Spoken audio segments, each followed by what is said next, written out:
Oh, wait, are you, okay, it's meeting. Why can't you? You can't see me right now. I have to check this out. Okay. Yeah. Back to the Zoom meeting. The machine works. It's amazing how they know what to do. Okay, so we're at the very actually what I actually wanted I brought up. Remember, I was talking about Ben Gurion and Ben Gurion's vision. So I copied. I want to show one thing and then just go back into the text. But it's like I think it's worth integrating or ingesting. And the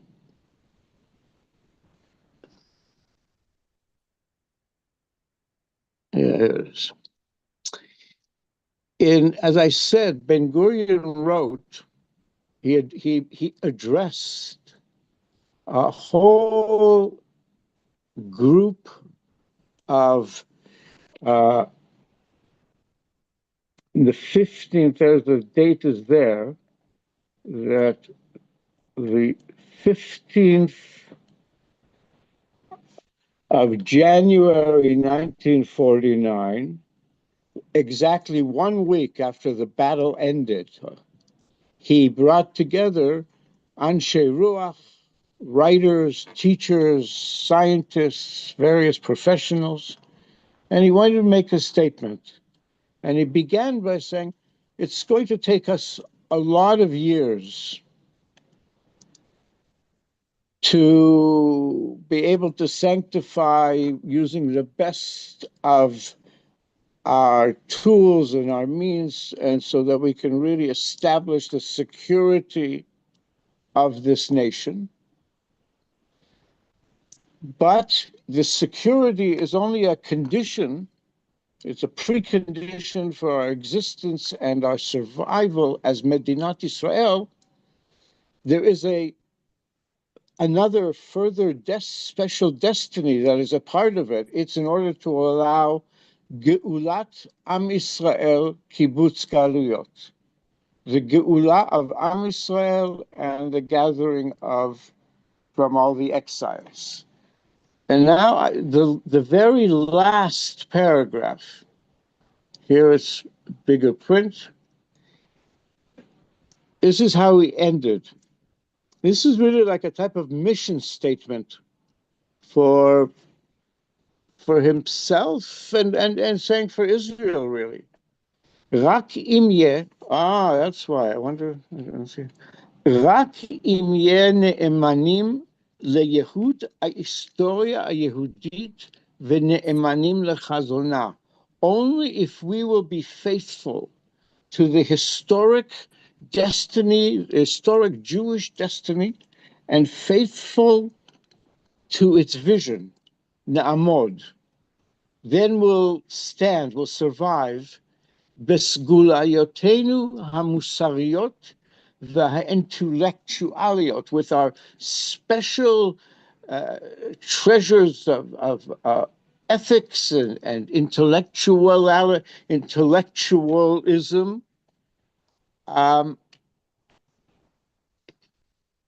אין העם היהודי הקטן והמופלא הזה נופל מהגדולות שבאומות. And if we will be faithful to all that, then we'll be able to stand this small and wondrous Jewish nation. We won't fall down from the largest of the nations. We won't be less than the largest of the nations, and we won't be defeated by the largest of the nations.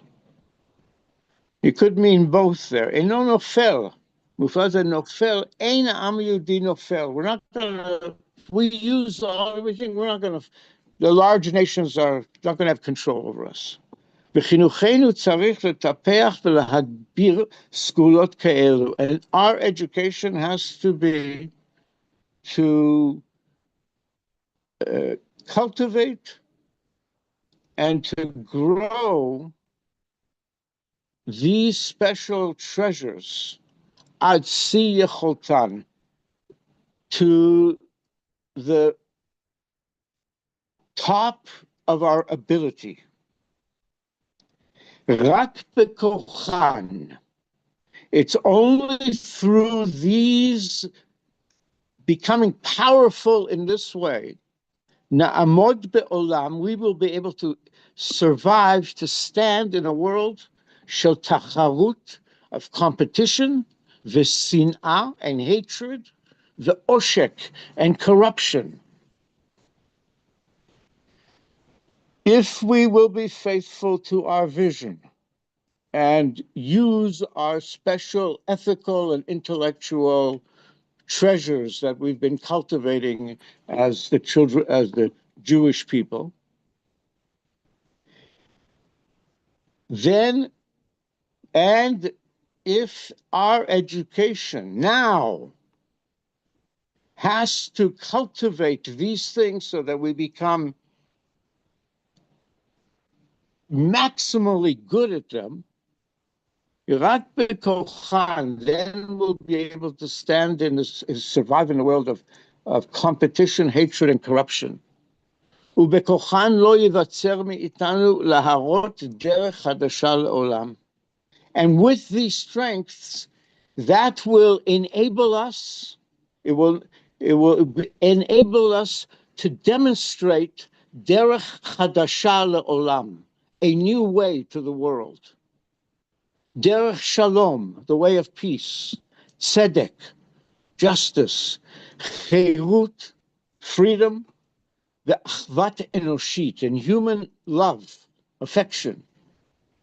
Lo al yedei ha-tipa ve'hazbara, hatafa, not by propaganda and convincing, ela al yedei heyotenu lemofet b'chayenu, but by us being demonstrators, a model for this in our lives, b'mishtarenu, in how we do our government, how we run our mishtara as army, to include the whole government, b'halichotenu, in all the ways of the things we do, ki shuma al Medinat Israel, suma, it is upon the nation of Israel, Medinat Israel, liot medina lemofet, to be the model nation. Vezo takum b'shituf, and we will bring this about with the joining together, shitufa kochot, joining together the powers, the strengths, shel chalutzei ha'avuda, those who are pioneers of work, the anshe haruach, and those who are of spirit. That's what that's his mission statement to Am Yisrael. I think it's a good one.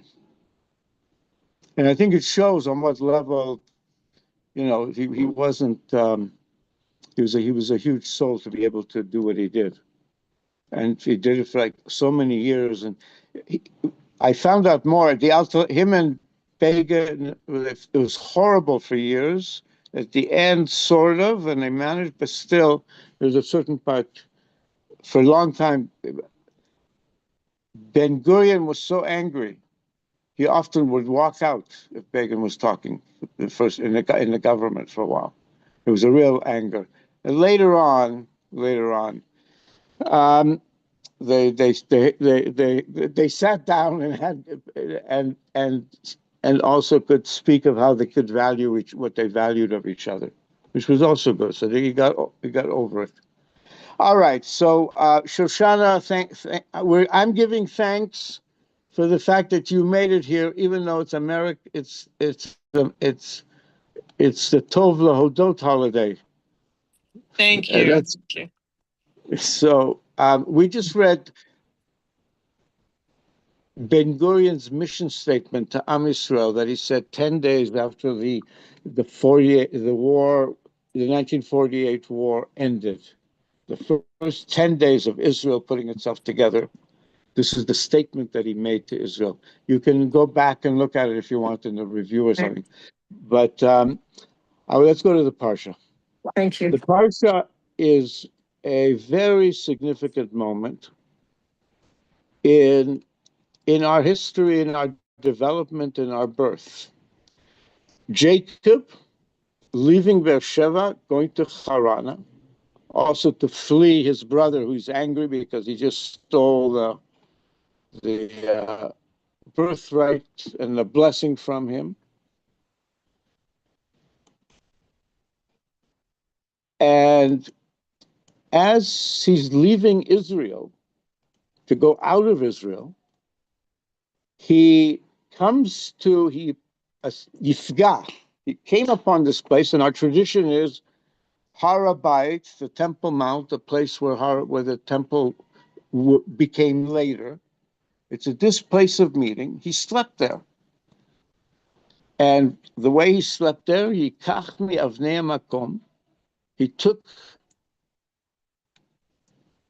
from the mi avnei makom. There's different midrashim. Taking one of the stones, he put it under his head and he lay down in that place. This was the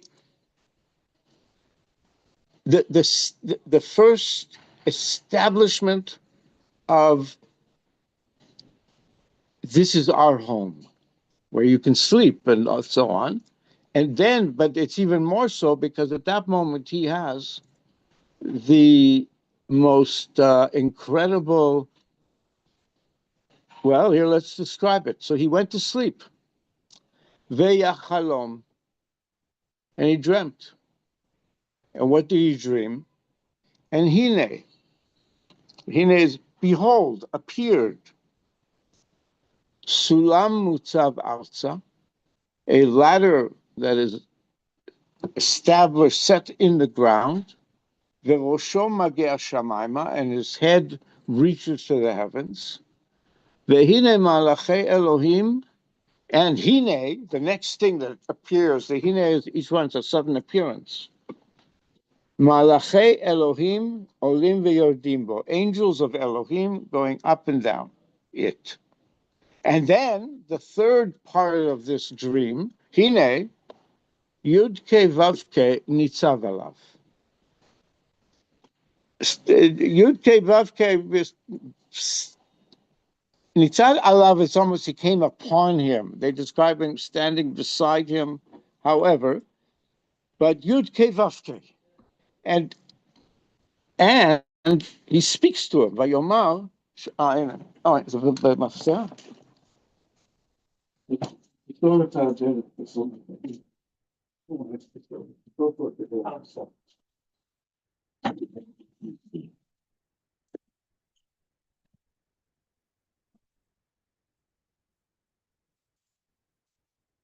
Hine sulam mutzav arza v'rosho magiah shamayma malachei Elohim olim v'yordim bo. And this moment, and feel free for somebody to put their camera on, but this is the moment.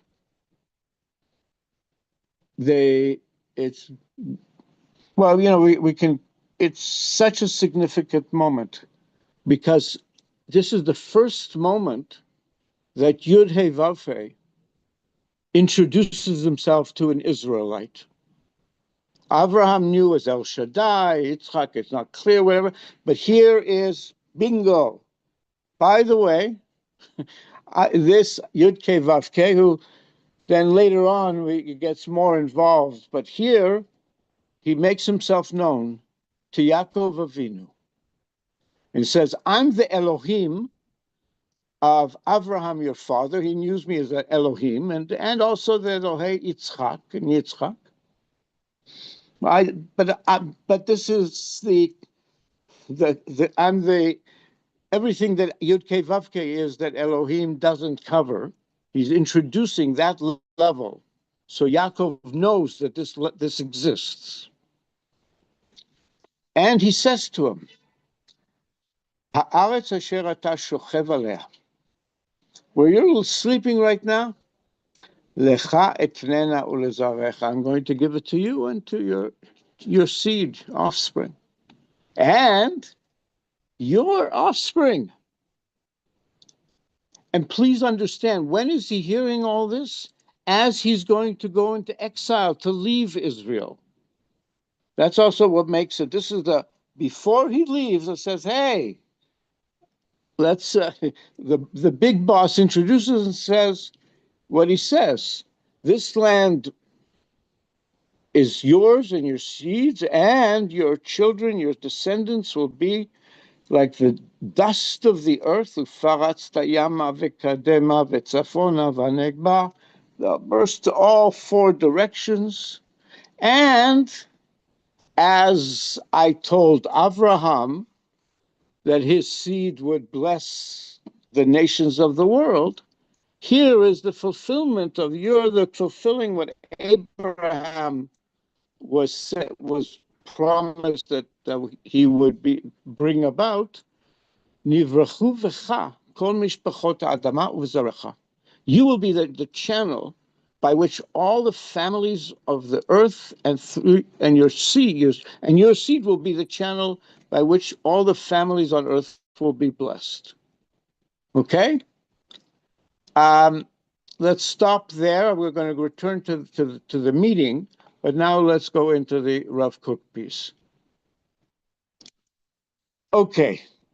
Now, Rav Kook, I again found that in the same text of the book of his drashas from his late 20s, early 30s, where he himself, in the introduction, says, these were, be'ezrat chonen hadat, Baruch Hu. I received these drashas with the help of the one who gives knowledge, and they're his really early, but he said that the same emphasis that we put when we were in exile to learning the halachic part of the Torah, we now have to learn to the Agadic part, to get the same lessons from the Agadah and the Midrash that was our focus with Jewish law. And that's what he started to do. Let's see what these Midrashim have to tell us, because they weren't that well understood in the past. They weren't taken that far. So the Midrash on this situation is Amar Ravi Abahu. Rabbi Abahu said, this whole event is a mashal, it's an analogy to it, leben melachim, to a situation in which you have the son of the king, the son of kings, shehaya yoshen al gabe arisa, that was sleeping on a mattress, which Yaakov was sleeping, v'hayu zvuvim shochnim alav, and he had flies going all over him, flies swarming over him. Kivan sheba'a menikato, but when his nursemaid appeared, this was a child of kings, a royal child. When his nursemaids appeared, shacha alav menikato, she bowed down upon him. She covered him, so to speak. Ve'barchu me'alav, and these flies fled from him. And he says, this is what's happening in this Torah story. This is Rabbi Abahu. Batchila, first, hine malachim Elohim olim ve'yordim bo. Here we have that angels of God are swarming up and down, similar to the flies. Kevan shenitgala alav HaKadosh Baruch Hu. But at the minute when HaKadosh Baruch Hu appeared to him and says, "Hey, here I am, Ani Yud Ke Vav Ke," the top of beyond the ladder, so to speak, they all fled. The angels, there was no more. There wasn't. He was with Yud Ke Vav Ke. The angels weren't around. He was on that level. So then he asks, "Ra'ui lehitbonen, ma osif Rabbi Abahu b'mashal shelo yadanu?" Why did Rabbi Abahu give us this analogy? What did it add to our understanding? V'gam lama barchu hamelachim b'gilui kvod Hashem yitbarach. And also, why would the angels run away when the divine revealed himself? In our tradition, the hefech matzin, we find the other way around. B'makom shekvodo yitbarach yira'eh, in a place where the Holy One appears, yira'u shama meshartav oseh retzono, will appear there, his servants are doing his will, as we have in the parsha, I think in Zechariah, Uba Hashem Elohai kol kedoshim imach, where Hashem Yud Kei Vav Kei Elohai is all his holy servants are with him. So why would they say the angels here, they fled? Okay, that's the question. Is there anybody there? V'nakdim leva'er. But first, I want to explain me'at tochen chazal b'inyanei tefillot. In order to understand what's going on here, we have to understand the significance of this moment in the larger history. As we say in our Abraham established the Shacharit prayer. He got up early in the morning and that. Yitzchak went out in the fields in the afternoon and had a conversation with God, and he established Mincha. And Yaakov, at this very moment that is traveled in Vayetzeh, when he sees the ladder and goes up at night, that brought in Tfilat Aravit. So this is the introduction of Tfilat Aravit into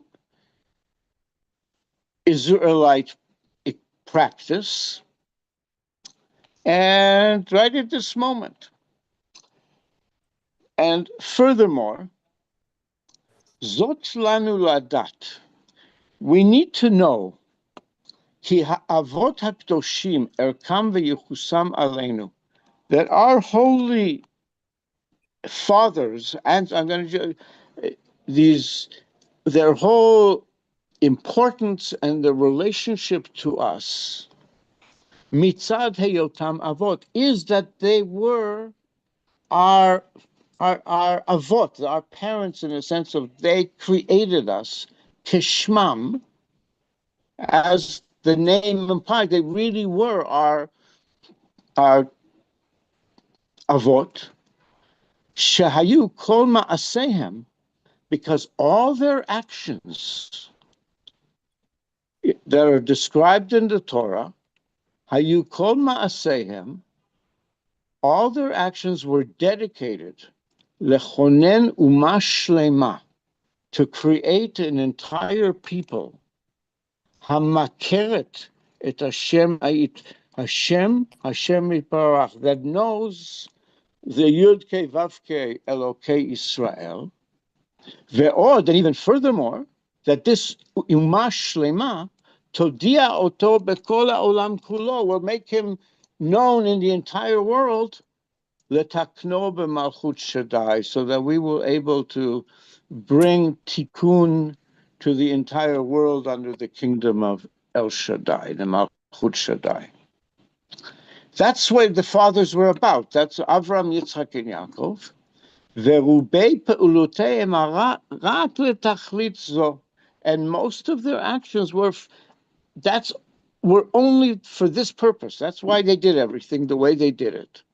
הנרצית להם, that was required of them, לייסד אבני הפינה, to be able to establish the cornerstones, לאומה נבחרת, to the chosen nation, who later on will be called Am HaNivchar, Hayoda'at et Hashem, who are chosen, that they know Yud Kei Vav Kei. Achrei Yediatam, that this nation will continue knowing after Avram, Yitzchak, and Yaakov, they would never reach that level, but will continue that knowing. And why it was so important to make it a nation, because it says that it's with Yaakov especially, we subdivide. Avram and Yitzchak, Avram was for everybody. Yitzchak still wanted to bring Ishmael into the thing. And Yaakov was just dedicated to creating the children of Israel. Because אי אפשר לכל העולם כולו להשתלם מיד בזו השלמת הגאולה. Because at that time, by the time it got around to Jacob, it became very clear that it would not be possible to bring the entire planet to its wholeness on that level. We need to start with a nation.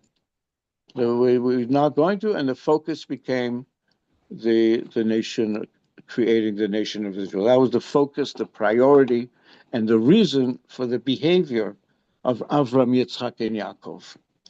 But the reason for all of that was in order to bring about Hine hatachlit ha'achona she'aleya kivnuhem.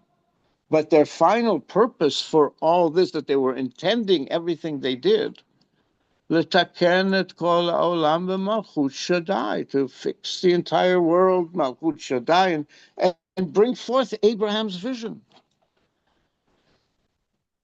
But he continues, but this final tachlita achrona, this final reaching our final goal, lo tavo, will not come about ki im lesof hayamim, except at the end of days, and we're now at that category, כאשר ירומם Hashem יתברך קרן Israel, when the Holy One will raise the crown of Israel, Israel will really rise, the crown of Israel will rise, and then umitzion tetzei Torah, and Torah will come forth from Zion.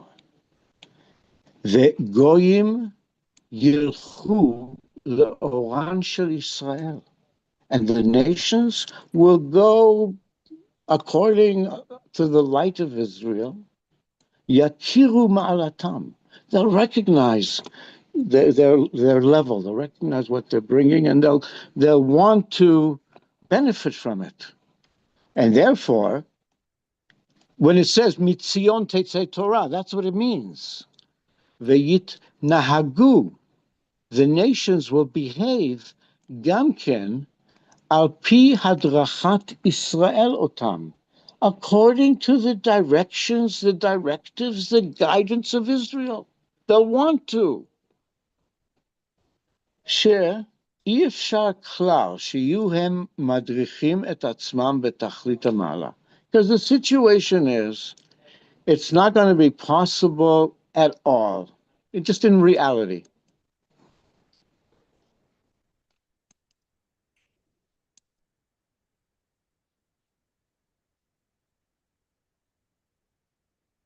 Look a little bigger. אי אפשר כלל, that the nations of the world will be able to bring themselves to this high level. Ki'im be'emtza'ut Israel, except through the mediumship of Israel. Shehem yakiru, that they will come to know. And here the reference is also to Israel. Mi omek haTorah, from the very depths of the Torah, Israel will come to know Kol Hanhaga Torah v'Hadracha. Every guidance, teaching, and every Hanhaga is a type of leadership. Torah is a teaching. Hadracha is giving guidance. Haruya lekol umah, that is appropriate for every nation, velashon, and for every language, every tongue, that Israel at that point will be able to give each nation the guidance of Torah for its, and he is another place, for its temperament, he explains that somewhere else even more, for its temperament, we'll be able to give Torah to each, from Zion we'll change the Torah for each nation, for its situation, for its need, for its generations. That's what it means that Mitzion Tetzei Torah. Aval kodem sheyagia olam lemidah zu, but before the world can reach this level, ra'ui leyased et Yisrael keshehem le'atzmam. It is necessary to establish Israel for themselves, in and of themselves. Ve'achar kach, and after that, tihiyena kol hasibot ha'ovrot al Yisrael. Once Israel is established in and of itself fully, then will come about all the reasons, the causations that will happen that will bring Israel to fulfill this highest goal. Then things will happen. Once we establish ourselves, then afterwards the world will work itself out in such a way that we will then be able to get closer to bringing this final purpose. The world will reach out to Israel, and they will find ways, circumstances. And to what level are we seeing this happening in the world? One could say in lots of ways, but let's keep just saying. Understand, Rav Kook is writing this 1895. And he says, so therefore, we have to understand, because we're looking here at Avram, Yitzhak, and Yaakov. Well, Nikdek nimtza b'zeh shalosh tkufot. It's also,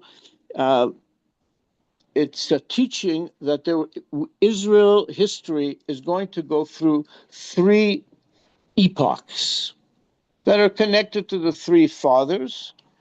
And all of these tkufot, historical time periods, הן כולן קשורות אל התכלית האחרונה. They're all connected to bringing about the final purpose of bringing the world לתקן עולם במלכות שדי.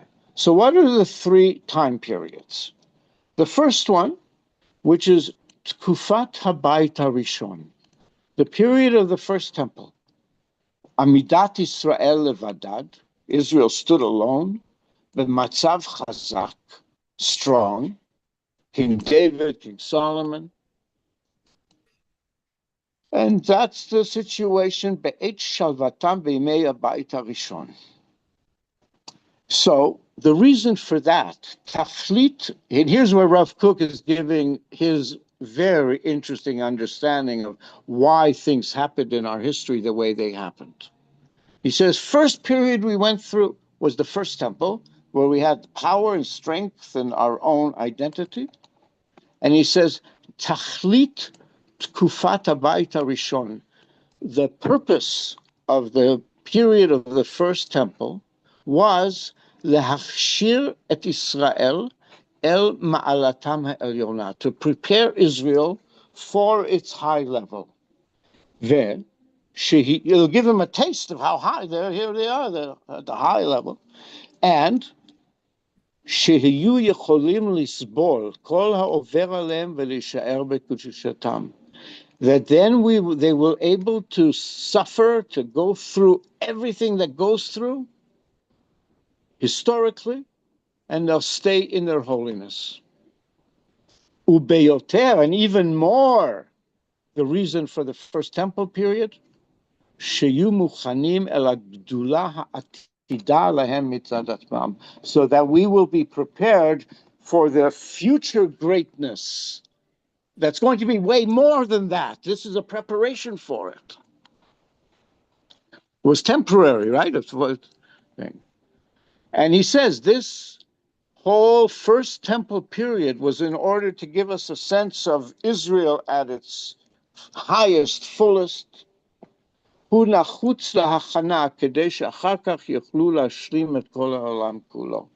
This was necessary as the preparatory step so that in the future Israel would be able to bring shalom to the entire world. We needed to have this as part of our being. And this is what Abraham gave us. He goes in that in other places.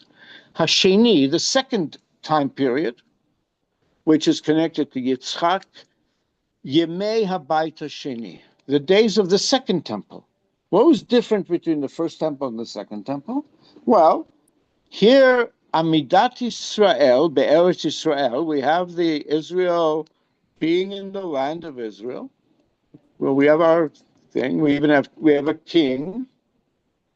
Ve'umot ha'olam moshlim behem. But we're being controlled by other nations, the outside nations. We're subjugated to the other nations.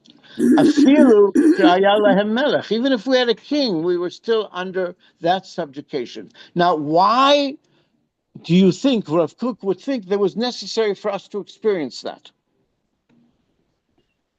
V'haita hatachlitam az. Well, the reason was that in that time, their purpose, be'ikara bishvil tuvat ha'umot, was primarily for the well-being of other nations. Kedei, because what happened in this situation, yadu ha'amim tevan shel Israel, the nations came to know about the goodness, the nature of Israel, v'kedushat Torah, and the holiness of the Torah. Ve'al yedei zeh yifkechu eineihem me'at ledat tov, and through this, the eyes of the nations, they got a little bit, their eyes were opened to know a little bit of the goodness. Right? The Ten Commandments came into the world all of that, the Roman Empire, then, they took the Christianity, they took the Old Testament, the New Testament. We really provided the world with everything we did because in that contacting.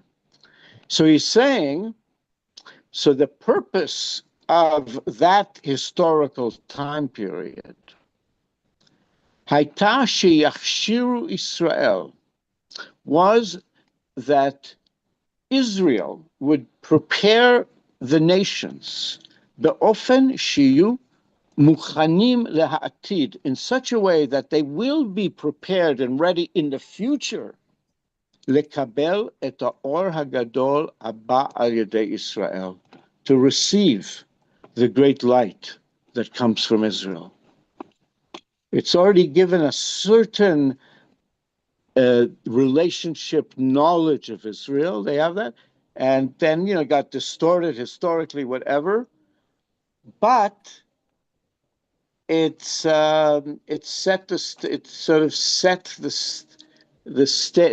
put that in. It made them ready for the future to be able to really accept the fullness of Israel. So that's why the Second Temple period, to put that into world consciousness. All right, the third time period. Well, thank you so much for and now we get to Jacob. And of course, what is Jacob's bringing us into? If Abraham was the first temple, Isaac the second temple, and now what happened after the end of the second temple? Galut. We have been in Galut. That's the official phrase, that exile. And here Rav Kook, well, let's hear what he says about that, because this is this week's Parsha. This is what's being put into history in this week's Parsha. כל זה שלא באו לישראל לעמל הגדולה הראוי להם בסוף. But כל זמן, we have to realize, as long as Israel doesn't reach their high level that is appropriate for them in the final part of history, which is Shehiyu, I'm losing the mouse, but here we go. Shehiyu hem hamanhigim et kol ha'olam. The final level that Israel will come to is that they will be the leaders, the guides for the entire planet, umadrichim otam, and will guide all the nations al pi darkei Torah, according to the ways of Torah. Until that hasn't happened, adain non lishlam olam, the world hasn't come to its fulfillment. And this final, the taken olam b'malkut shaddai, will not come about. So, in order for that, for Israel to reach that level that we can be the leaders and the guides, al zeh tzarich hachanat hagalut. For this, we need the preparation of exile. Ki gdolotam shel Israel, the greatness of Israel, אי אפשר להיות, cannot manifest, כי אם אחרי הירידה הגמורה בגלות בעומק הכור, except afterwards, after the descent of Israel,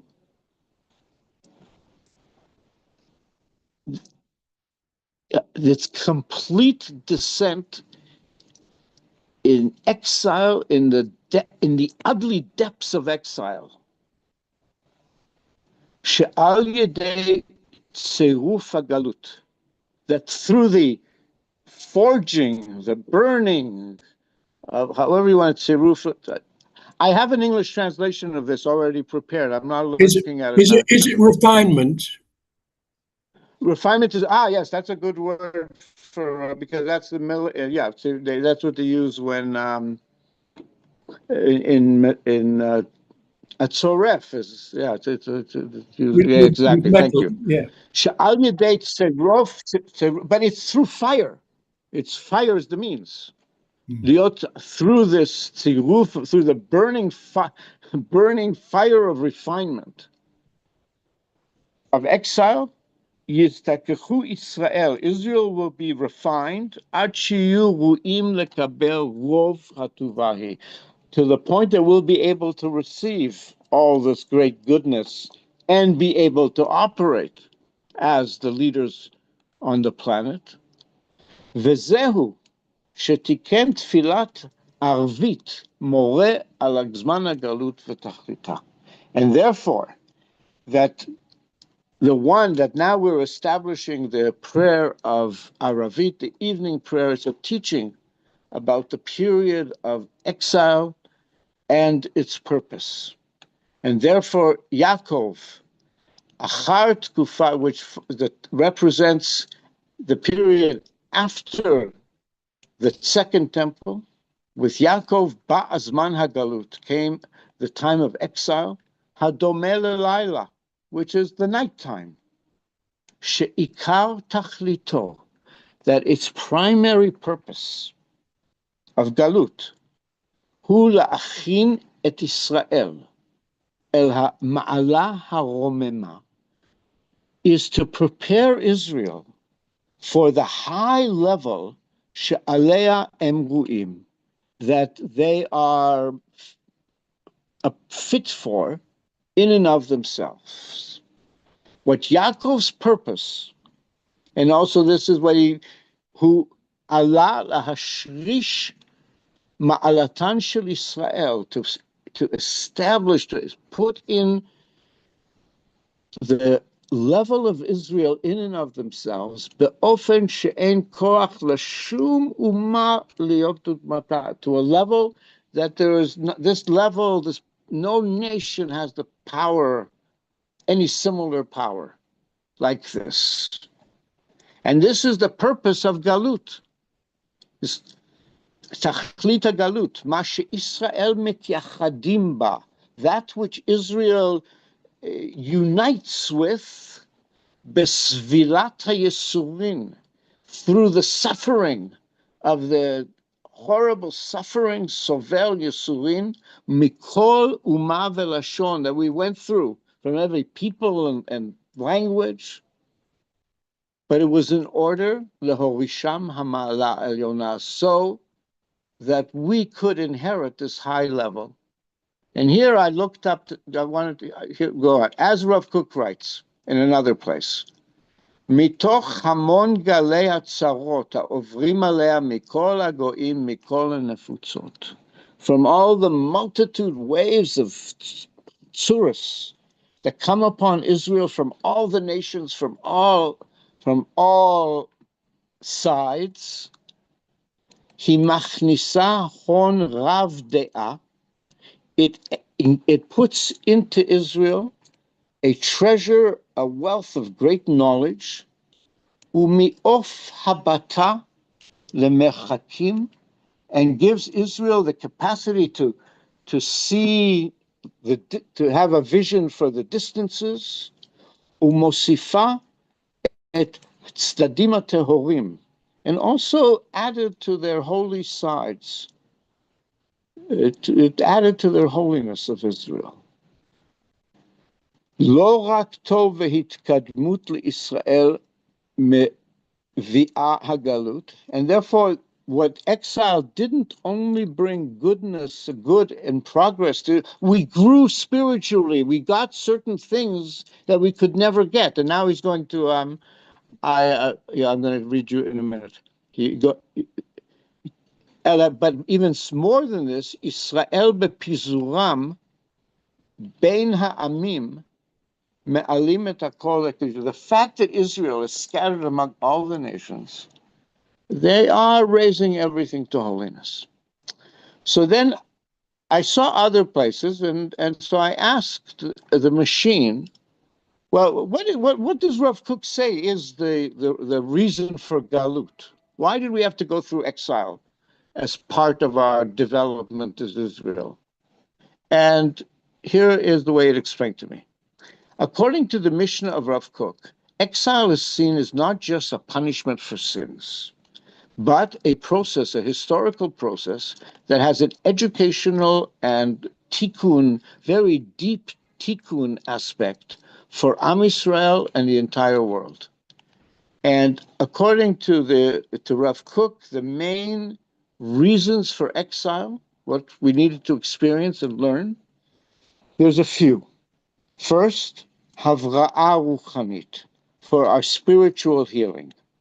Rav Kook explained that the Jewish people reached such a level of spiritual descent in the time when we were in our land before the destruction of the temple. We had reached a level of spiritual descent. And then we had to experience exile with all its darkness and hardship and the hard choshech chomer ba, the difficulty in the materialism. We became very poor in all the choshech chomer. This was destined. The reason we needed to experience that, לשחרר את העם מהתעסקות יתרה בחיי החומר, to liberate the people of Israel from over-engagement in materialism. We have to let go of materialism. ואפשר לו להגיע לדרגה גבוהה יותר של רוחנית וזיכוך, and made impossible for Israel to reach a higher level of spirituality and zikuch, that we could stay with God and not and be poor. And then hafatzat, another reason for exile, hafatzat or haTorah ba'olam, we could spread the light of Torah into the world. Exile served as a means that through this the Jewish people went through the nations in order to bring the light of Torah and the ethics of the Torah godly ethics to the whole world, and people knew. We all agree it's, you're not allowed to steal, you're not allowed to kill, you're not allowed to all that. And, we have some certain exceptions, but the basic things would all came from, the teachings of Israel that became then Christianity and Islam. And also, tikkun ahava. It made, the fixing of love, what it means, hagalut siya levarech velezakech et ahavat Hashem olam. Galut helped clarify and refine the love of God among the people, so that it became a pure love, not dependent on outside material or national situation. Even if we had nothing, we had that. We davened with, and we stayed with God. Shetiya Torah, yeah. So that's, I think that's pretty profound. And then he says another thing is hakara beuniversaliyut shel Hashem. It also helped us to develop our universalism. The Galut made it possible for us to recognize that the greatness of God is not limited just to the boundaries of the land of Israel, but it fills the entire world. As the Psukim says, Yigdal Hashem mi'al ligvusa, God's greatness is beyond the boundaries of Israel. So we also needed to develop that consciousness. And therefore, at the end of the matter, Rav Kook saw in the Galut a necessary step in the historical process that will bring us to Geula Shlema, that through this, the nation will then return to the land of Israel with renewed spiritual powers that are renewed and repaired, and then we'll be able to manifest our destiny fully in the land of Israel. And here I'm adding my own thing. I was looking at something else. From Galut, the people of Israel, and actually the entire world, learned that the nation of Israel can survive any destruction, kol churban, kol shoah, any Holocaust. And this is a power that no one else has. Here we are, right? And therefore, at the beginning of our exile, the very beginning of our exile, came to Jacob Yud-Kei Vav-Kei and said to him, and what did Yud-Kei Vav-Kei say to him? You're about to go in this. And the next verse that I stopped before is, he said to him, Hine Anochi Imach, I Anochi Yud-Kei Vav-Kei, I am with you. V'shimartecha b'chol asher telech, and I will guard you. I will be your shomer everywhere you go. In exile. And this is what this knowledge of this is kept us the davening to God through everything we went through in exile. It's extraordinary, the dedication to Yud-Kei, Vav-Kei, and Torah that we kept, and now to see it sprouting in Israel and all over, but here it's extraordinary. Because right from that moment, we got connected to Yud-Kei, Vav-Kei, and we knew he's protecting us, even though, sometimes I think, V'hashevoticha, and I will return you, restore you, Ele Adama Azot, to this land, because I will not leave you. Ad asher imasiti, I tell you about, until I fulfill the promise I promised you. Abraham and so on, all that. And Yaakov got that embedded deep into him at the moment, the very first moment of his history as the people of Israel in the land of Israel. That was the thing, and exile gave us that power to survive beyond anything that anybody could ever imagine. And Kishenachzor l'Eretz Yisrael, and then when we return to the land of Israel, that's my addition, but the blessing then says, V'nivrechu b'cha kol mishpachot ha'adama u'zarecha. All the families on earth will be blessed through you and your seed. When Israel returns to the land of Israel, after surviving exile and getting everything we needed to get from exile that we couldn't have had we couldn't have developed without exile, with all the pain of it. V'rak az, and here Rav Kook, back to the text, rak az yireh or Hashem, only then will the light of God be seen. V'yachzor kavod Yisrael lekamo, and the honor, the glory of Israel return to its place. Shehiyu hem moshlimam matzmam, and they'll be in control of their own lives. Gam al kol ha'olam, and also upon the entire world. B'memshala, in a governance, ha'madrechet otam, that guides all the world, ledarkei chaim, to the ways of life, v'shleimut elyona, to the elevated ways of life and wholeness and peace. Mashelo yuchal anhig hasecher enoshi belo ezrat ha'hofa'ah elokit. That which human intellect could not come to without the help of the divine manifestation of that Israel received and that Israel has been carrying. Vehine, through this, ha'amim yishtalmu al yedei Israel. And then through this entire process, it will finally come that all the nations will be brought to their wholeness through Israel. But here's the part I'm not going to read publicly. Lo betor omdim le'atzmam. It's not that the thing, they'll be in the role of tfelim le'Israel. Somehow secondary to Israel. Israel will have the power.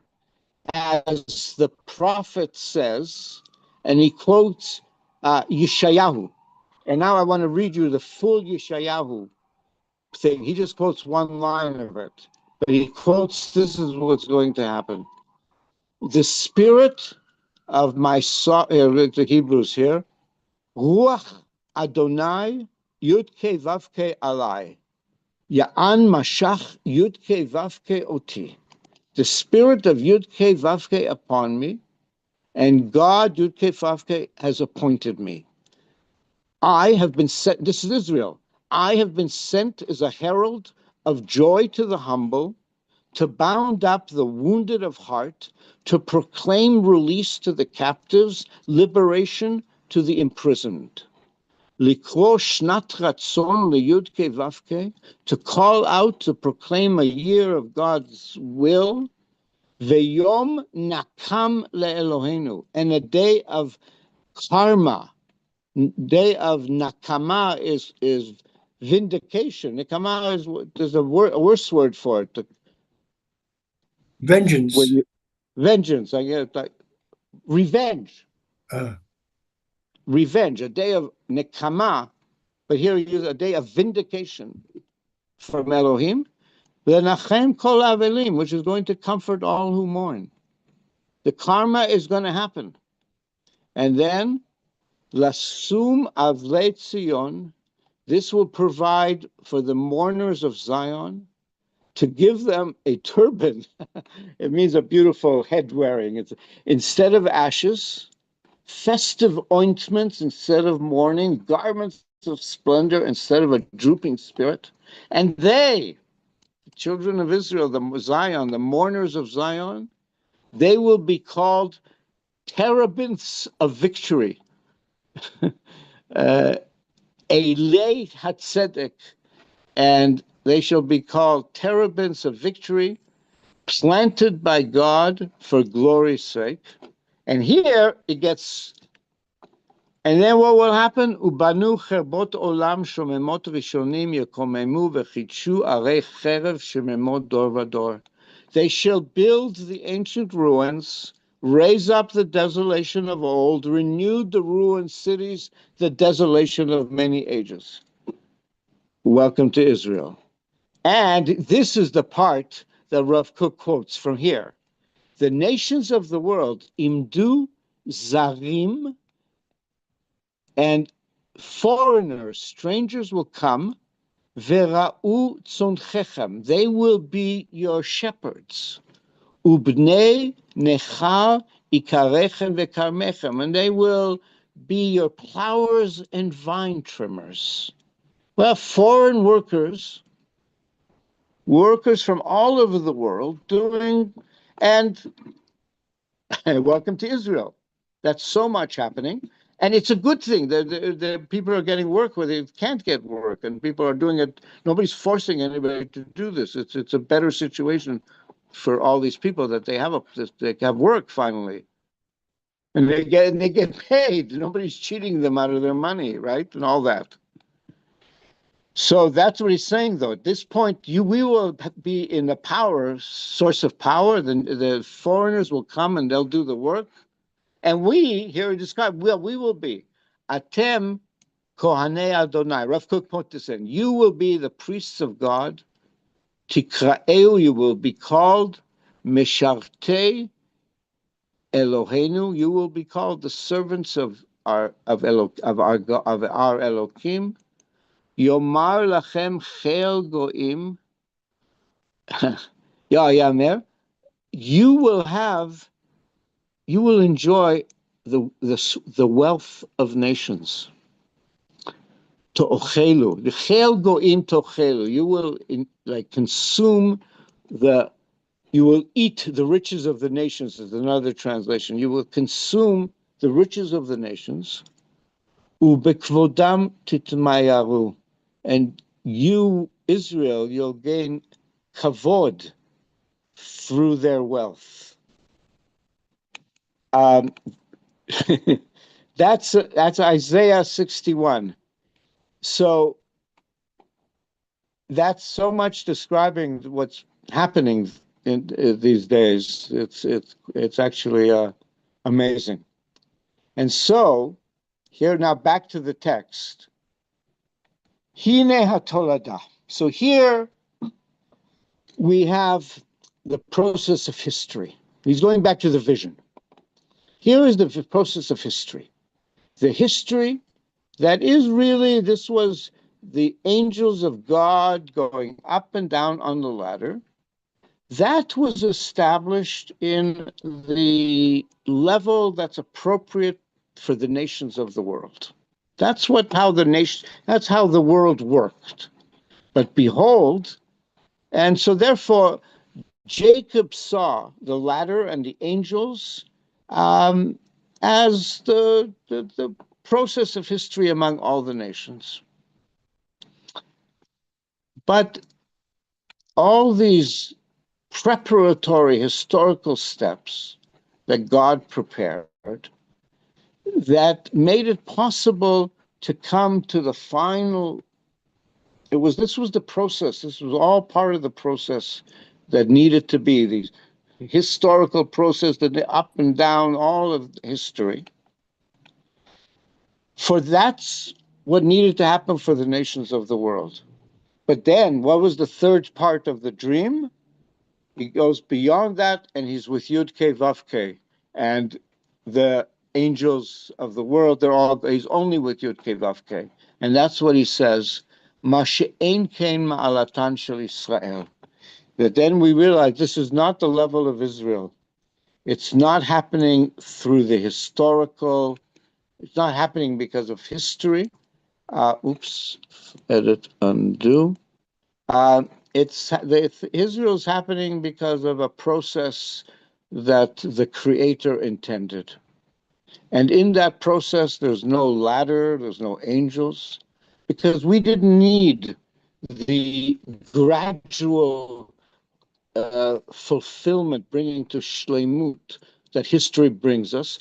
Jacob got to know Yud-Kei Vav-Kei right away. Didn't need to, that's the thing. We didn't need all that. We were like with God right away, and we didn't need that gradual learning process. And so we didn't need that sort of the processes of history, because we see what happened. Here we are at our lowest state, Jacob is going to exile, Yud-Kei Vav-Kei presents himself to him, and Hine Hashem. That's when Yud-Kei Vav-Kei presents himself to him for all his children to know, and then gives him this extraordinary blessing that he will be, all the nations go to all corners of the earth, and I will be with you, protecting you everywhere you go. I won't leave you. So, and then, Al Yedei Hitgalut Kvod Hashem Yitbarach V'Hashgachato Al Yisrael. We're coming to the end of it. Through this revelation of God's glory and God's providence and taking care of Israel, it'll become obvious to everyone in the world. Yakiru Hakol, all will recognize Ki en ruach hatolada yachas imam, that the historical process really doesn't have much to do with Israel. Israel is operating on another frame, and the result of that, once they come to recognize that, which also means they'll recognize we are not the cause of their problems. Al ken yasuru milihiyot lesatan leIsrael. They will stop treating Israel as Satan. They'll stop satanizing Israel. And the level of satanizing that we're getting now in these wars, the effort to do that, it's extraordinary. And that's, but he's saying that we'll come to a level. They'll stop doing that. And then, afilu b'derech hanaka ativit tiyeh Torat Yisrael mitkabel hakol. Then, even just naturally, the Torah of Israel will be acceptable, received by all. They'll be open to the Torah of Israel, even though it's something that's very strange to the regular spirit of the world, because they haven't come to that. But in this case, they'll be open to it. And now that brings us to our analogy. Who is this son of kings that is asleep in his childhood? He's sleeping, and his powers are also dormant within him. He hasn't developed his powers yet. Well, this is Israel. In exile, it did not come to fulfill its wholeness. Also, nirdamubo, we dormant within us, shlemu yutav aruyot, our appropriate wholeness. It was all dormant, all our being, we were all dormant. And in that situation, when this son of the kings was sleeping, hayu hazvuvim shochnim alav, the flies were swarming upon him. Ze ki inyan ruchot ra v'deot ha'umot hamitnagdot me'od לדעת ולסדר הנהגה בעולם. This represents all the spirits and feelings and the ideas in the nations that are in great opposition to the knowledge and to the way of behavior of Israel in the world.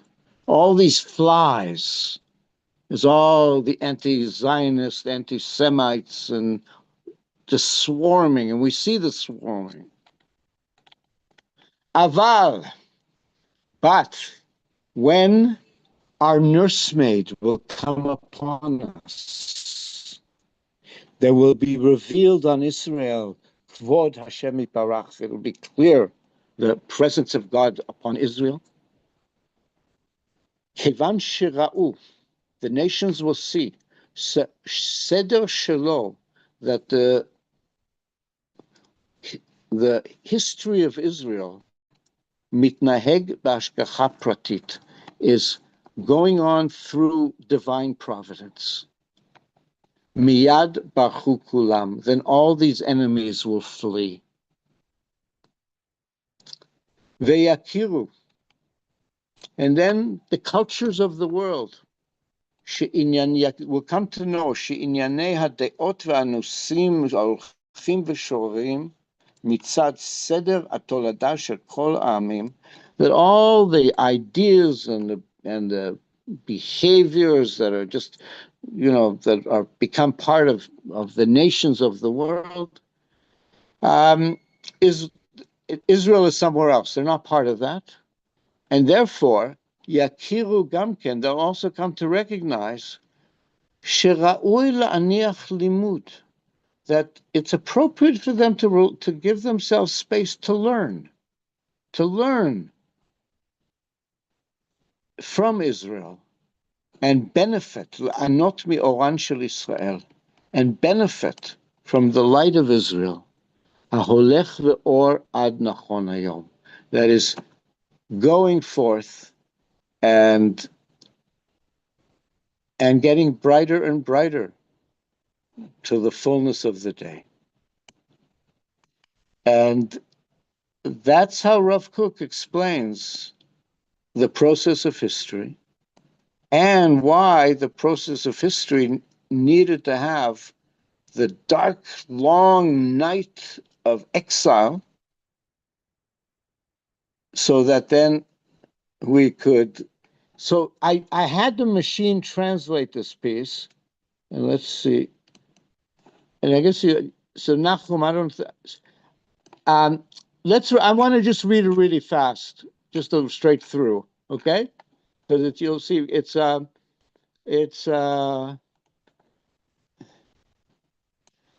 right. Can you see the full? Here it is. So we begin the parable of Yaakov and the ladder, and up and down, and then Yud Kei Vav Kei shows up. Well, this is a parable to a king's son who's sleeping in a cradle. Flies were resting upon him. But when his nurse came and bent over him, the flies fled. And it is written, behold, angels of God ascending and descending. But when the Holy One blessed him, revealed himself, they fled from him. So now it is fitting to consider, what did Rabbi Abahu add to this parable that we don't already know? And why did the angels flee at the revelation of the glory of the Holy One? We find elsewhere that when God's glory is revealed, the servants are all standing there to do God's will. As it says in Zechariah, Lord my God, come all the holy ones with you. Why? Well, what's going on here? What's a strange mashal with these flies? Well, let's explain first what our sages said about the prayers that were attributed to each of the patriarchs. What did each of the patriarchs bring? Avraham brought Shachrit, Yitzchak, Mincha, and Jacob, right here at this moment, is bringing in Arvit, the evening prayer. So we have to understand that our holy patriarchs, their value and relationship to us, we called them Avot because all their deeds were directed to really being our parent, towards founding a nation that would recognize the name of the Almighty. And furthermore, this nation would make the Almighty known throughout the entire world, and to establish the world under the kingdom of the Almighty. And therefore, most of their actions were only for this desired purpose, to lay the foundation stones for a chosen nation that knows God. Because it was impossible for the whole world to attain immediately such great perfection, so we started to need with a nation. But the final purpose to which this was all directed was to perfect the entire world under the kingdom of the Almighty. And this will come about at the end of days, when the Almighty raises the horn of Israel and Torah goes forth from Zion. Nations will then walk in the light of Israel, recognizing their greatness, and they will conduct themselves according to Israel's guidance. Because it's impossible for the nations to guide themselves to this highest level except through Israel. And Israel will know from the depths of Torah the proper conduct and instruction fitting for every nation and tongue, for all the generations and all their differences. But before the world reaches this level, Israel must be established in and of themselves, as themselves fully, and afterwards the circumstances will befall Israel, will serve to bring them closer to this to fulfilling this lofty destined goal, to perfect the Almighty under the kingdom of perfect the entire world, the kingdom of the Almighty, And therefore, we see historically there's been 3 time periods, all linked to this goal. In the first period, connected with Abraham, Israel stood alone, strong and secure. The first temple. The purpose of this was to prepare Israel for their supreme greatness, to withstand trials, to give us the strength that we can withstand trials, remaining holy, and to be ready for future greatness in and of themselves. And this is necessary preparation so that afterwards they could perfect the entire world. The second temple period, Isaac, when Israel dwelt in their land, but the nations ruled over them, even though they had our own king, the purpose was primarily for the benefit of the nations, that they might learn the nature of Israel, the holiness of the Torah, and thereby open their eyes somewhat to recognize good. Israel's role was to prepare the nations, to be ready in the future to receive the full great light that would come through Israel, through our Israel. Now the period of exile. As long as Israel had not yet reached their ultimate greatness to lead the entire world according to Torah, the world was not complete. And therefore, exile was necessary. Not 1 to 40. Only after descending into the depths of exile could Israel be refined to be worthy of this great goodness. And that's why Jacob established the evening prayer symbolizing exile, the night. And its purpose was to prepare Israel for the exalted greatness that is theirs in their essence. And Jacob's trait was to root Israel's unique greatness so that no nation could resemble them. To develop a certain power that no one else would have, and this was the purpose of exile, that Israel, through the suffering from every great nation, would inherit this supreme greatness. And here's where, according to Rav Kook's teachings, exile is not a punishment for sins. It's not merely, but it's a process with a profound educational corrective purpose for the building of Israel and the entire world. The reasons for exile: spiritual healing. The Jewish people had reached a level of decline before the destruction.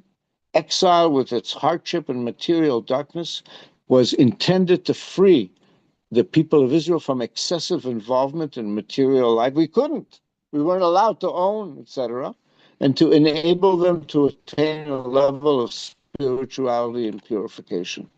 And it also gave us that we could spread the light of Torah through the world and bring the light of Torah, divine morality, and also refinement of our own love. It helped us to clarify our love for God, so it became a pure love, not dependent on material or political conditions, on prosperity and so forth. And also a recognition of God's universality. The exile made it possible to recognize that God's goodness is not confined to the borders of the world, but it fills the entire world. The Lord Hashem will be exalted beyond the boundaries of Israel. And ultimately, Rav Kook saw exile a necessary link to the historical process leading to complete redemption, in which the people will return to their land with renewed, refined spiritual powers, and will be able to fulfill our destiny in the land of Israel. And this is I wrote this. I just this idea, but what we actually ended up learning, we learned and the world learned, Israel can survive every destruction, every catastrophe. We have a strength no other nation possesses. And therefore, we see at the very beginning of exile, Yud-Ke Vav-Ke came and said, "Here, I am with you. I will guard you wherever you go. I will bring you back to this land. I will not leave you until I have fulfilled what I promised to you." And then when we return to the land of Israel, the blessing to Jacob continues. Through you, all the families of the earth shall be blessed, and through your offspring, that's us. And only then will the light of God revealed, Israel's honor restored. We will rule ourselves and also guide the whole world in a governance that directs the world to ways of life and supreme perfection, something that human intellect alone cannot achieve without divine revelation. And then the nations will indeed be perfected through Israel. But here, not independent, they'll be subordinate, as the prophet says. The strangers will do all this, and you'll be the priests of God. And then we read that whole quote. But what we're going to be, it's an amazing quote. We are going to be the heralds of joy to the humble, to bind up the wounded of heart, proclaim release to the captives, liberation to the imprisonment, proclaim God and vindication. Will bring comfort to who mourn, and this will provide for the mourners in Zion, and will be brought into rejoicing. And then we will build the ancient ruins and raise up the desolations of old, renew the ruined cities, the desolations of many ages. Welcome to Israel. And strangers will stand and pasture your flocks. The aliens will be your plowers and vine trimmers. You will be called priests of God, servants of our God. You will enjoy the wealth of the nations, revel in their riches. And so we have to understand the ladder and the angels represent the natural order of the nations, ascending, descending according to divine providence. But Israel's guidance does not follow natural development. For Israel, there is no ladder and no angels. Only, behold, Yud-Ke Vav-Ke stood over him. And even in our lowest states, Israel is guided not by natural process, but by direct divine providence. And this is the parable of the king's son sleeping in his youth while his powers were dormant. So too, Israel in exile had not yet reached their perfection, their fullness. Their powers were dormant. And the flies that were resting upon them, they represent the ideologies and the customs of all the nations that are opposing Israel's way. But when the nurse bends over, when God's glory is revealed upon Israel, immediately all these nations, all our enemies will flee, recognizing that Israel's destiny is governed by direct providence, not by natural order. And then they will abandon their opposition, and they will benefit from Israel's light, which grows ever brighter until we reach the perfect day, the full day. And may it come very soon. And Rav Kook is really telling us, this is what, when we say Tetzei Tzion MiTorah, it's on a very, very huge level of bringing Torah into the world. And Baruch Hashem, we are certainly part of that process. It's happening right now in terms of how much it's, how much people are open, not our enemies, but in the sharing is extraordinary. So may our learning and yearning bring immediate victory to Tzva Haganah Yisrael, because it's our enemies that are the ones preventing this level of sharing with the world. And that's part of what they're afraid of. Immediate victory, return of all the captives, and healing to all the wounded, comforting to all the mourners, and really the elevation of all the holy souls in this process. And so thank you for letting me share that. That's it's an extraordinary way of understanding the flow of history and why things happened the way it happened, why we needed to have the first temple, why we needed to have the second temple, and all the characteristics of it, where they had the power, and also what we needed to experience throughout all of exile in order to bring about what Israel is meant to do, which is to be God's agents to show the world how to live in peace and well-being, and all those things. Lasot tzedakah u'mishpat, and really be, lahamon hagoyim, to really for all the nations. So may we be blessed. This is what's going to happen. It's not like, I pray that it happened. For sure, it's going to happen. The prayer is that it happen quickly, easily, and God will help us get rid of all the opposition, and because the light can just, erase all the darkness. May we experience it immediately. Venomar.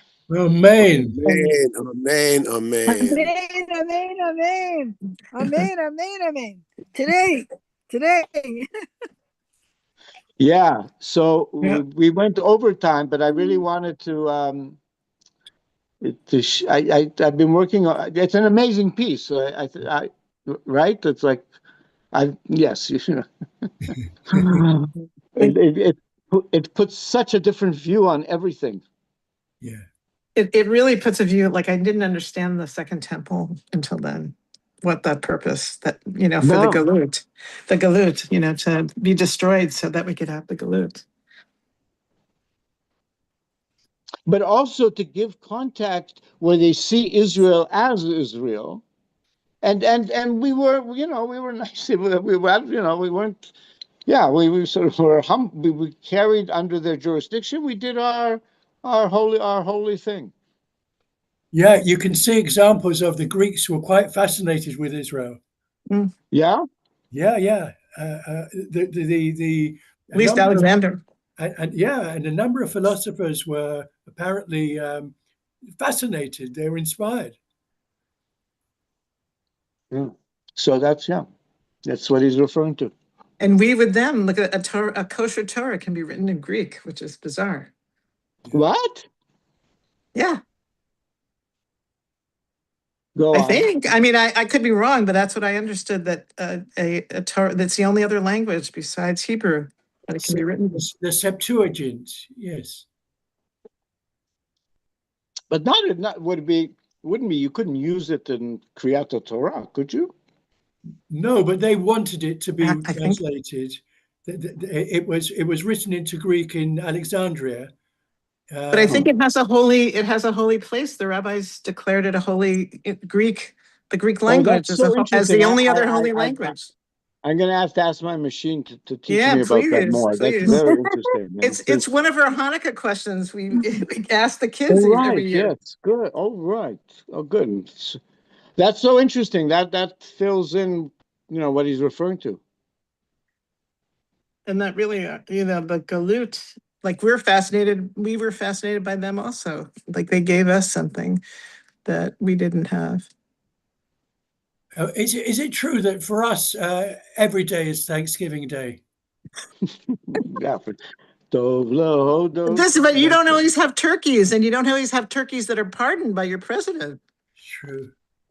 And they're called Pelosi and what is it? Pelosi. What did he name the turkeys? Pelosi and Schumer or something. He's crazy. He's nuts. But we did have a tragedy yesterday. We had a shooting of 2 National Guards right before Thanksgiving, which is we've been here a few blocks from the White House. Crazy. Wow. But Israel's used to that kind of stuff, Oh man. Yeah, it was an Afghani Muslim who did it. Yep. Illegal, he was here illegally. He overstayed his visa, and no one checked it out. No one checked it out. But this is the week that Yehuda is born in the Parsha, and Yehuda is to do with the name Yehuda. Yehudi means we are thankful people. Is that right? Yeah. Oh, that's so interesting. Wow. That's what I noticed. Thank you. I'm going to bring that Torah to my table this week. Good. Thanks. But I still don't understand why we have to be a scapegoat. I mean, it's so crazy. Why? Leave us alone already. That's Amalek, because we have to fight. It's Amalek. Enough is enough. Like Tevye says. Here's somebody else already. You did your job for a long time. Let's. It's an obsession. It's an absolute obsession. It's crazy. Borat, everybody see Borat, that when he played on, the Jews, they're cockroaches, money, throw money at the cockroaches. I mean, it was so, that's how bizarre it is. He was playing on that, Sacha Baron Cohen played on that How bizarre. Or kill the Jews in the bar. He starts saying, kill the Jews, and everybody starts singing, kill the Jews. They don't even know what they're saying. He went to my school. Did he really? Yeah. Wow. He's been quiet though. I don't know why. It seems like he Who's would been be quiet? Sacha Baron Cohen. He did go to the UN a while ago, but he has been pretty quiet. With a powerful voice like his, he would wonder why. He has been supportive of Israel. Yeah, for sure. But much quieter than you would expect of someone like him. He's had marital problems. Ah, okay. That could account for it. Okay. Who knows then? It's listen, but thank God we got our main ally. Yes. Something funny about Sacha Baron Cohen. I think he filmed the first Borat movie. Possibly, I think it was in Romania. Could have they been. really what? It could have been, yeah, somewhere in They Eastern. they were mad at him for portraying them poorly. No, But then it's Uzbekistan. I mean, he was portraying the whatever the country, Yeah, but anyway, but then they ended up, I think, hiring his brother to write their national anthem. He was a composer. That's amazing. Bizarre. And the country that he said he was from, I forget the country name. They said that they sued him for libel. It's one of the Stan countries, isn't it? Yeah. And they didn't. It never went anywhere. But they sued him. He was very smart. He covered his bases. He did a lot of very controversial things. He could have been sued if he wasn't smart. And you don't know why, because he did that with Ali G when he had his show. And he had Dick Cheney on, and he had, Trump was the only one that didn't fall into his thing. Trump walked off his show. Really? He walked off? Yeah. He said, this is a fake. He was the only one. All these other people, like the head of the CIA, the head of the FBI, they all fell for him. Ali G. Remember Ali G? Yeah, I remember. Yeah, he was great. We used to wake up every morning and watch and laugh, and our kids would come down at 6 o'clock in the morning and go, what are you guys laughing at? And we're like, we can't tell you. You can't watch this. But he was such a genius. He fooled very powerful people into revealing some very stupid things about their minds and their views. And that's what we're doing now. I think that's the purpose of the Jew, is that we reveal how stupid this world is. Like, how could you fall for this? We're like the witnesses, the Pope's witnesses, they called us when they saved us. They saved a remnant. The Pope used to save a remnant of Jews through history to be a witness. Abulafia tried to convert the Pope. You know about that? No, I don't know about that. Oh, yeah. And that was an amazing story, because he went to me. He said, look, you should become Jewish.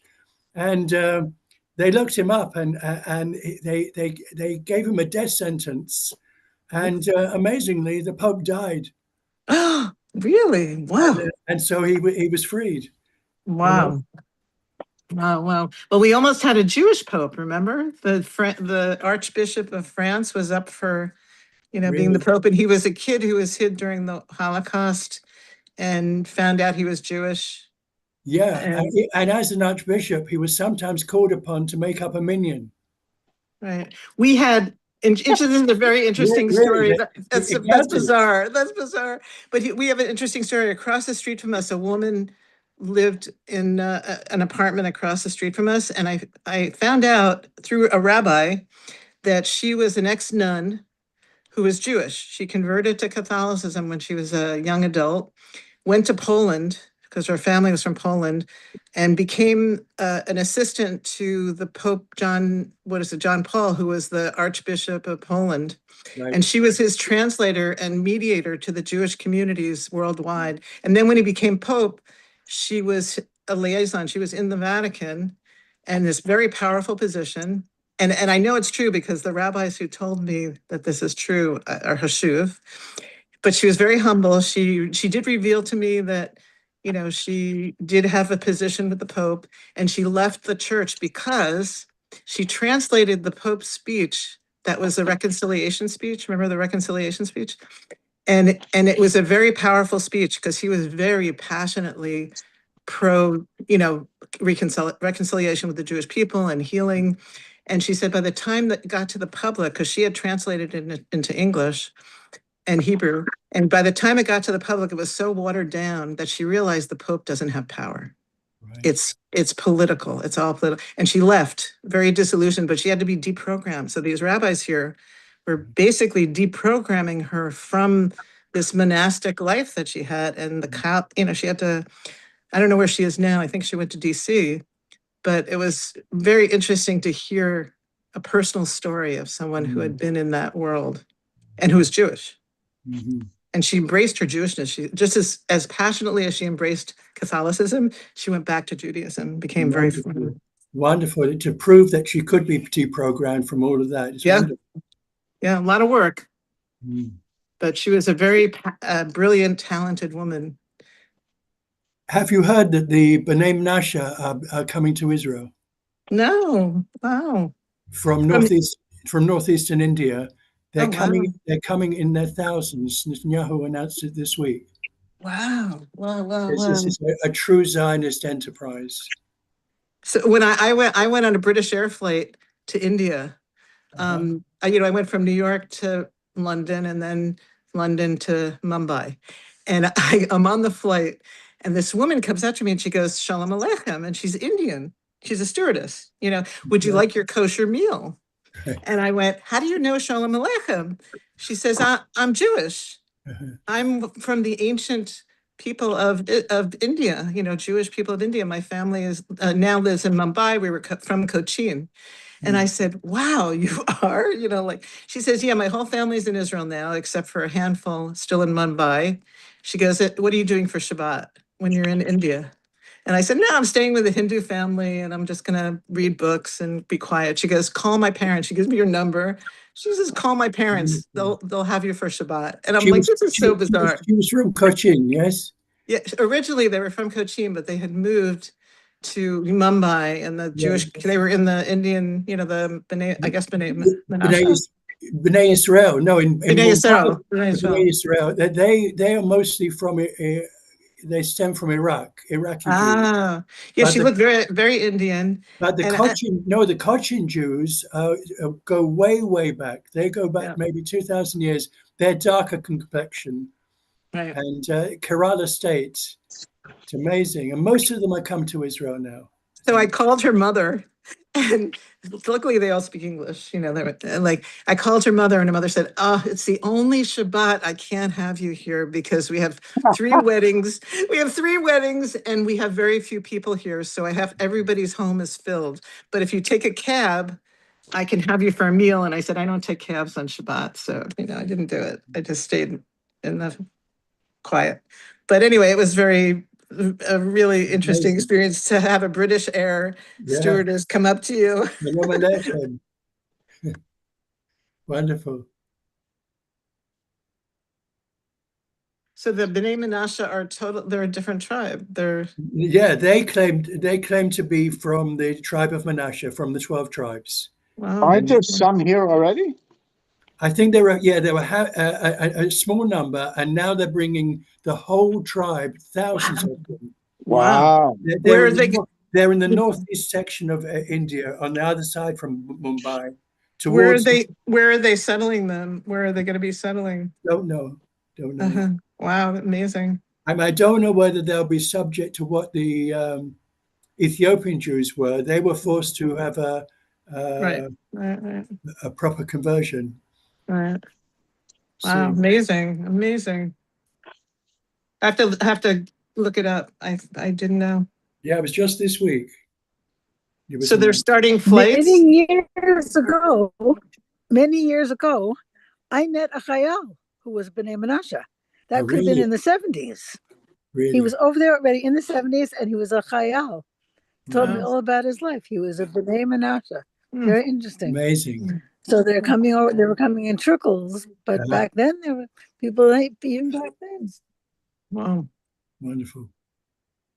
I once went to an ashram that Shlomo Carlebach and David Zeller used to go to. And it was, I heard about yeah, that. yeah. It's this ashram in the Bahamas called Shivananda.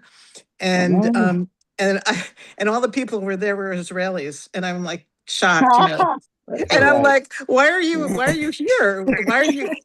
Why do you have Hindu names? They all like talked about David Zeller and Shlomo.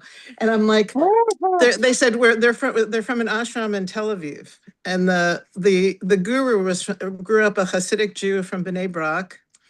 And so he brought these Israelis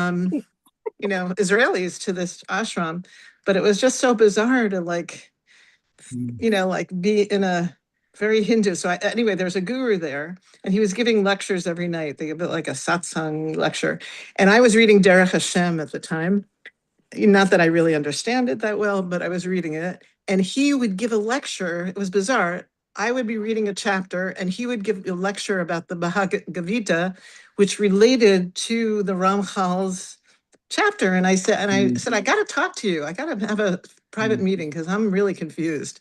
I said, you're talking like you're monotheistic, but this is very powerful. There's statues everywhere, and there's Shiva and Ganesh, and all these gods. You call them gods. He says, Shoshana, I'm going to give you a big secret. He said, we're really monotheistic. But most people are so ignorant. They don't study the Bhagavad Gita. Right. They don't study the history. He says, so they need these manifestations of God that are not really God. They're just messengers. I said, so why don't you call them messengers? Why do you call them gods? He goes, it's semantics. That's why you can relate to it. That's why we have so many Jews drawn to us. Because we're really monotheistic. And I'm like, boy, you really hide it well. But it's interesting. I don't know. Maybe it's possible that Buddhism arose as a reaction to the polytheistic trend in Hinduism. So they got rid of it all, but it still retained the essence. I mean, in Dharmasala, that's where the Tibetan Buddhists were, where the Dalai Lama was. Is and he is. And there are many, many Israelis there. A friend of mine's daughter went there recently, and it's full of Israelis. My daughter was there, and she said it was so bizarre because all the signs are in Hindi, English, and Hebrew. It was just like, and she went to a Pesach Seder with all Israelis, like 300, 400 Israelis Pesach Seder. Have you read The Jewel in the Lotus? Yeah, well, he's from the Roger Kamenetz, who wrote that. Yes. Is from Baltimore. Oh, right. Okay. And he teaches at Tulane University in New Orleans. But he also did a video of his talks because Zalman Schachter was there. Yes. And was it the Blue Greenberg and his and they were all there. And he said something really interesting. He said, how do the Jewish people sustain their religion in the diaspora, because we're losing our Tibetan youth. That's what the Dalai Lama was. That was his most important question. Yes. Yeah. And he said, and they said, what was that they said? They said something like, we don't have monks. We have family, and we have like everything was written so early, and. I can't remember. Do you remember what he said? I think he also emphasized Shabbat, I think. Shabbat, right. Yeah. Right. And he wanted to know about reincarnation in Judaism and in Malachim, angels. What are angels? Yeah, he was really fascinated with that. Yeah.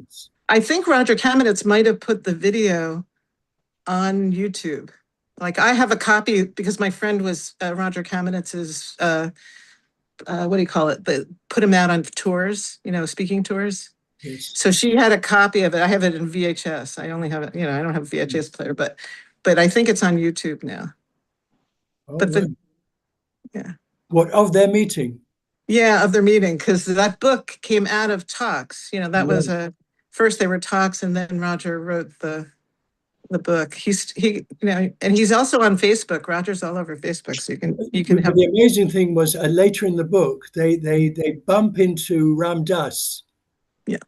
and you Oh, notice, really? Oh, that, yeah, I remember that. and he says, because what was his name? Richard Alpert was his Yeah. original, Yeah. and he says, actually, he says, now you've shown me, I never realized the spiritual dimensions of Judaism. I wish I had come Yeah. across this early Yeah. on in my life. You know? Right. Well, Ram Dass, there's a whole article about Ram Dass's journey back to Judaism. He's exploring and he's older. Now he's dead, but Yeah. he used to put a red string in the middle of his doorway so he Uh-huh. would remember to kiss the mezuzah. Oh, really? Yeah. And he said, I wanted to find out, why is it so important for Jews to kiss the mezuzah? Uh-huh. And he said, because every time that string would hit his nose, he would remember God. He would remember why he was walking into this holy, abode. And so he went on a real good spiritual journey. And he was at the Rainbow Gathering a few years ago in his wheelchair. And we did something called the Jerusalem Camp, which was a kosher vegan kitchen, and we fed 1,000 people on Shabbos. I mean, it was with people from Israel, like Leah and Avram Sand were there, Moshe Geller, Zev Padway. So it's a lot of people from all over the world, and we would gather around 4th of July. So anyway, Ram Dass was there. So when this one guy from Israel, he's like so excited, I'm gonna go put tefillin on Ram Dass. Oh, I'm so excited. So he brings his tefillin over to Ram Dass, and he says, Ram Dass, I brought these tefillin. These are holy tefillin from the Holy Land. I want you to, I just want to teach you how to do this. And Ram Dass looks at him and says, you need that, but I don't need it. Sorry. And he was devastated. The guy was devastated. Oh no! That was like, what an amazing life, from experimenting with LSD with Leary, right. And his dad owned Grand Central Station, apparently, right? So the sort of Judaism he came across was enough to turn him off. Yeah. So, I mean, I don't know if you ever read Be Here Now. Yeah. Sure. That was the Bible of my era. It was amazing. I'm amazing, 72 years old, Well, me too. I'm nearly, right? And that was amazing, because you really got how he was turned on himself, and he passed that on. He had another book called The Only Dance There Is. You ever see that? Oh, I didn't read that one. Okay. It's also great, So our friend in Israel, Joel Klein, his sister was an assistant to Ram Dass, so she traveled with him and lived with him for many, many years. And so he went to Hawaii, where he had his compound, and he went and spoke to him, and he said he was a really wise, beautiful person. And there's a beautiful documentary of the end of his life where he's talking. Yeah, I'll send you a link to it. It's beautiful. I mean, it's short. It's like 45 minutes or an hour, but it's him knowing he's dying, and he's facing that part of his life, and it's universal what he says and it's really beautiful. Well, I'm putting my email address in the chat. Okay, great. Thank you. I really appreciate it. Yeah, thanks for sharing that. That's Roger Kamenetz is a very interesting guy. He still talks about, sometimes he'll post about the Dalai Lama experience. And our friend Howard Hoffman, who is a Shlomo rabbi and Rabbi Tursky disciple, Shlomo Tursky, who lived in Denver, he just passed away last year. He actually got to meet with the Dalai Lama. He was the second delegation of rabbis who the Dalai Lama brought in, of spiritual rabbis. But a lot of interesting stuff. Too bad we're the pariah at this point, and to a lot of people, really, they could get a lot of beautiful stuff from us. Yes. Yeah. They don't know what they're missing. That's true. And it's nice to have you across another divide too, connecting. We're connecting the world here. It's wonderful. Trying to get my friend in Australia to come too. Oh, that would be amazing. I mean, this is like we get the whole world into one room. It's just right. This class should have 50. I mean, it's nice we're small, but the messages in this class are so profound. I'm trying to get people in, and it's just a bad time of day for us in America. But don't give up, because eventually, just because it's true. I'm glad you appreciate that, because it's true. Yeah, you're part of the power of it, because your passion for Rav Kook is infectious, you know, even if I don't understand what you're saying. Thank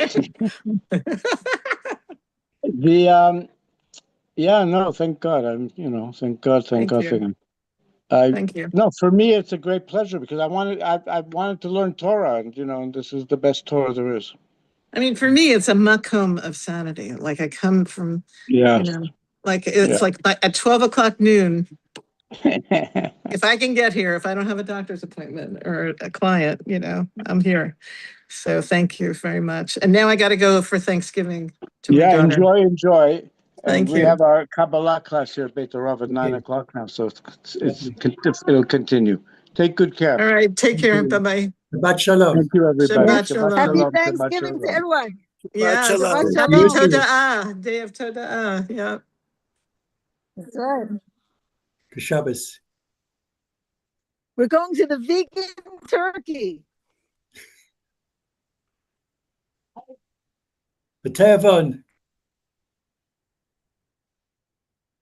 Thank you. You too. All the best.